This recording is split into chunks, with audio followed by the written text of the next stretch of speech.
Hulikam ang pang-hold up ng mga riding in tandem sa 4 na lalaki sa Tondo, Maynila. Aabot sa 150,000 piso ang halaga ng mga alahas ang natangay ng mga suspect. Nakatutok si Jomer Apresto, exclusive.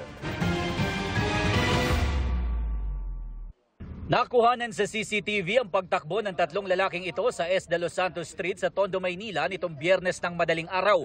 Ang mga lalaki na hold up ng riding in tandem. Kwento ng 2 sa 4 na biktima, nakatambay lang sila sa tapat ng bahay nila nang dumaan ang 4 na lalaki na lula ng 2 motorsiklo. Makalipas ang ilang minuto, bumalik daw ang 2 sospek na naglalakad na at nanggaling sa isang eskinita. Naglabas ng baril ang mga sospek at nagdeklara ng hold up. Kinuha yung wallet niya. Nung walang nakitang laman sa kanya, yung isang nakaitim na malaking lalaki, kumasa ng baril at sinutok sa sentido niya. Doon niya na sinabi na, wala kang pera, gusto mo barilin na lang kita. Iba yung pakiramdam pagka nakatutok na yung baril sa ulo mo tapos kinasa pa sa harap mo. Kaya yun, medyo na-trauma ako. Umabot sa halos 150,000 pesos na halaga ng mga alahas ang natangay na mga sospek, kabilang ang wedding ring ng isa sa mga biktima. Bago ang insidente, makikita pa ang mga sospek na nanggaling sa F. Rojas Street. Lumiko sila sa M. Ocampo Street at kumaliwa ng S. de los Santos Street kung saan nakatambay ang mga biktima. Maya-maya, kumanan sila ng arpapa at umikot pa sa ibang mga kanto bago bumaba ng motor ang 2 sa mga sospek na nang-hold up sa kanila. Sa kuhang ito, makikita ang isa sa mga sospek na may hawak na baril.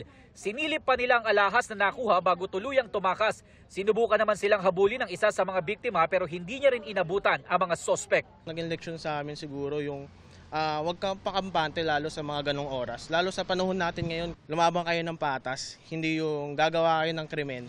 May mga, alam ko may mga anak at pamilya din kayo. Sabi naman ng barangay, nasalisihan lang sila ng mga sospek kaya nangyari ang insidente. Unang kataon lang. Kasi kami naman yung binabantayan nila . Pag kami nagkikot, pag alis namin, sila naman mag-iikot. Nakipag-ugnayan na raw sila sa otoridad para mas madagdagan ng mga pulis sa lugar. Patuloy din ang investigasyon ng mga otoridad. Para sa GMA Integrated News, Jomer Apresto, nakatutok 24 oras. Sa mga suki ng Pinoy Tasty at Pinoy Pandesal, may taas presyo na sa mga ito ngayong buwan. Pinagbigyan po kasi ng Department of Trade and Industry ang mga gumagawa nito dahil sa tumataas na presyo ng mga sangkap. Nakatutok si Bernadette Reyes. Simula ngayong Pebrero, tumaas na ng 3 pesos and 50 centavos ang 450 grams ng Pinoy Tasty. 2 pesos and 25 cents naman sa kada pack ng Pinoy Pandesal na may lamang 10 piraso. Ilang taon na raw humihirit ang taas presyo ang mga manufacturer. Pero ngayon lang pinagbigyan ng Department of Trade and Industry dahil nakita rin nila ang pagtaas ng presyo ng mga sangkap. We also hope to protect the manufacturers because they're the ones who provide the jobs also. So balanced lang. So the price increase is just within tolerable level. Yeah, the raw materials have gone up, so that's also the reason. They've been asking for that actually for the longest time. So we've been really holding it off for them to at least to, hold off. But now we also need to balance also so that they don't lay off people. Nakipagnegosasyon pa raw ang DTI sa mga bread manufacturer kaya mas mababa sa hirit na taas presyo ang pinagbigyan. Sabi ng DTI, sasapat na raw ito para patuloy silang makapagbenta ng mga abot-kayang tinapay. Hindi naman ito persahan yung pagbenta nila, but they're really very helpful sa atin, sa consumers. Baka kasi kung talagang luging-lugi na, baka biglang mawala na ransek sa shelves. Ayon sa panaderong Pilipino na samahan ng mga community bakery o panaderia, ito ang dahilan noon kaya tumigil sila sa pagbenta ng Pinoy Tasty at Pinoy Pandesal. Napapanahon na rin daw ang taas presyo dahil masyado nang malayo ang presyo ng Pinoy Tasty at Pinoy Pandesal kumpara sa karaniwang 3 pesos hanggang 3 pesos and 50 centavos na presyo ng pandesal sa mga panaderia. Medyo magkakaroon ng malaking motibasyon ang mga gumagawa nito na gawin ito dahil hindi na lugi ang bakery. Maganda po ang proyekto ninyo, murang tinapay, murang loaf bread. Pero ito pong murang ito, hindi kayang ibigay ng mga community bakery, hand to mouth ang operation . Wala kang malaking bodega, wala kang malaking konsumo. Ikaw ay bumibili lang sa mga dealer, sub-dealer.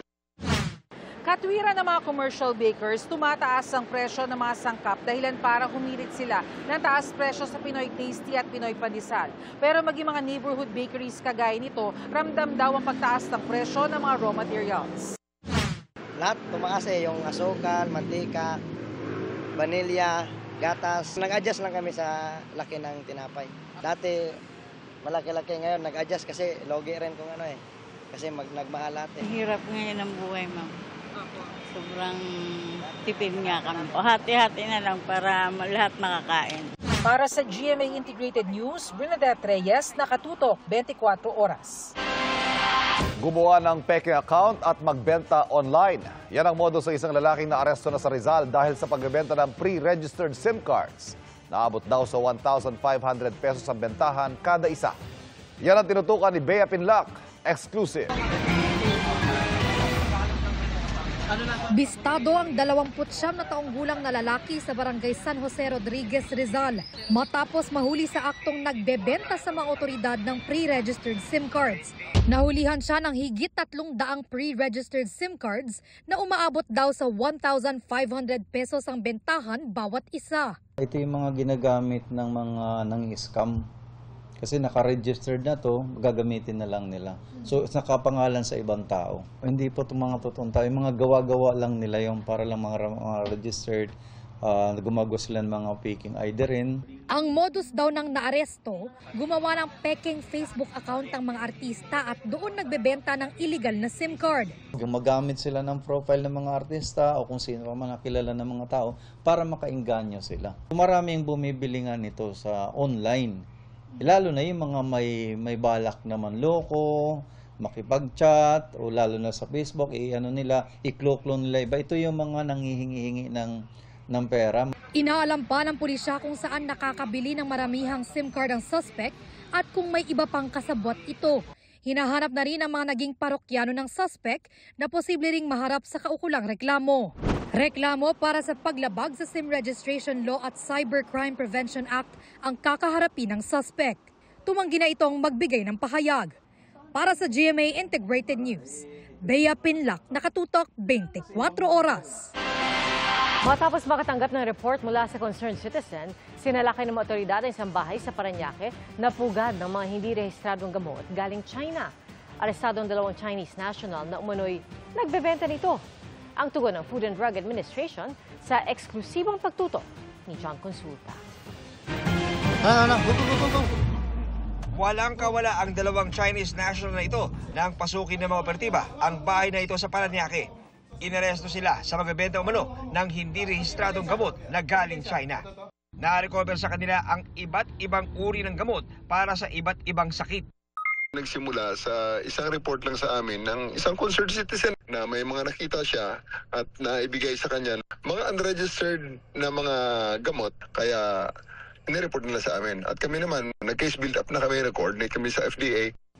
Ayon sa CIDG, posibleng ibinebenta ang mga gamot sa mga empleyado ng Pogo at mga suki nilang Pilipino na lubhang delikado. Napag-alaman nga namin na itong mga gamot na ito ay may warning na, may FDA health warning na since 2021 pa.